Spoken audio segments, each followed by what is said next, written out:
అండి జై శ్రీకృష్ణ. ఈరోజు క్యాలీఫ్లవర్ టమాటో చేస్తున్నాను. ముందుగా నీళ్ళలో మరగబెట్టుకున్నాను. ఇప్పుడు స్టవ్ ఆఫ్ చేసి దీన్ని చిల్లుల జాలిలో వడపోసుకుందాము. వడకట్టిన తర్వాత మళ్ళీ ఒకసారి చల్లటి నీళ్ళతోని మంచిగా కడగాలి. అట్లా అయితే ఇందులో ఉన్న వాసన అనేది పోతుంది. మనకు కూర వండిన తర్వాత వాసన వస్తుంది కదా, అట్లా రాకుండా ఉంటుంది అన్నమాట.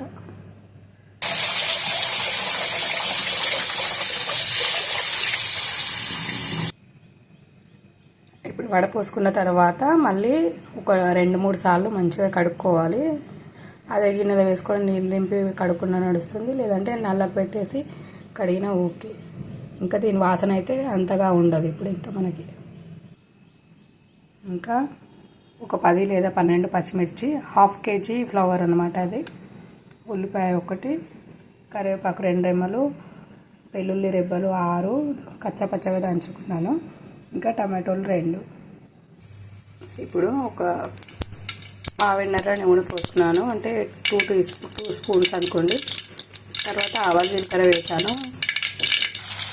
ఇప్పుడు పచ్చిమిర్చి వేసాను. పచ్చిమిర్చి వేగింది. ఇప్పుడు ఉల్లిపాయ వేసుకుందాం. ఇప్పుడు ఉల్లిపాయ వేసినాక 1 నిమిషం పాటు వేగనిచ్చి తర్వాత తగినంత ఉప్పు వేసుకోవాలి. మనకి క్యాలీఫ్లవర్కి ఉప్పు కొంచెం తక్కువగానే పడుతుందండి. ఇంకా కొత్తగా నేర్చుకునే వారికైతే ఈ ఒక్క రెసిపీ తెలిసి చాలు, అన్నీ ఇట్లానే చేసుకోవచ్చు. ఇంకా వంకాయ టమాటా కానీ ఏది చేసినా సరే.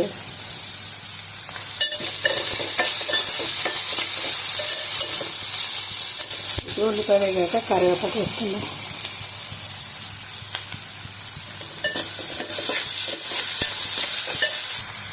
ఇప్పుడు వెల్లుల్లి వేసుకుందాం. ఫస్టే వేస్తే ఆడిపోతుంది, అందుకని ఇప్పుడు వేసుకోవాలి.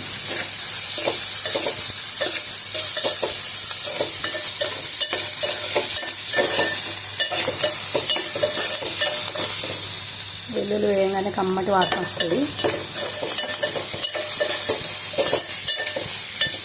ఇప్పుడు పసుపు వేసేసుకుందాం.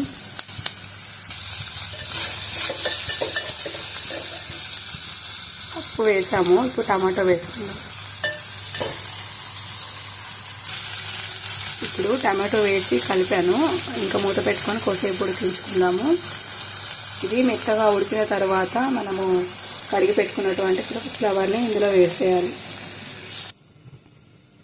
ఇంకా కాలీఫ్లవర్లో మనము ఫస్ట్ నీళ్ళు పోసుకున్నప్పుడు కొంచెం రాళ్ళుప్పు వేసుకోవాలి, ఒక 1/2 స్పూను. తర్వాత వీటిని అందులో వేసుకొని మరిగించుకోవాలి. ఒకసారి కొంచెం మరిగిన తర్వాత స్టవ్ ఆఫ్ చేసి వెంటనే మనము నీళ్ళని వంపేసి చిల్లుల జాలిలో, తర్వాత మంచిగా దాంట్లో ఉన్న వాసన అంతా పోయే వరకు కడుక్కొని పెట్టుకోవాలి. ఈ టమాటో 3 వంతులు ఉడికిందండి.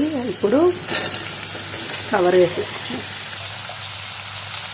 ఇప్పుడు టమాటో వేసినాక ఫ్లవర్ కూడా వేసాము. ఫ్లవర్ వేసిన తర్వాత ఇప్పుడు కొద్దిసేపు ఉడకబెట్టుకుందాము, మూత పెట్టుకుందాము. ఇది ఇంకా లాస్ట్ మొత్తం ఉడికిన తర్వాత మసాలా 1 చెంచాడు కలుపుకొని వేసుకోవాలి. తర్వాత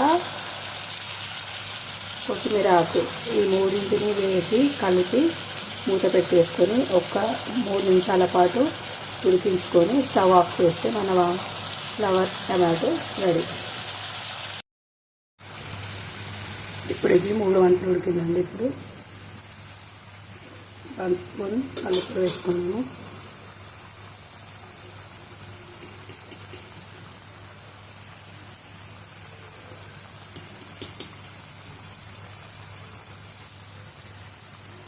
మసాలా 1/2 స్పూన్.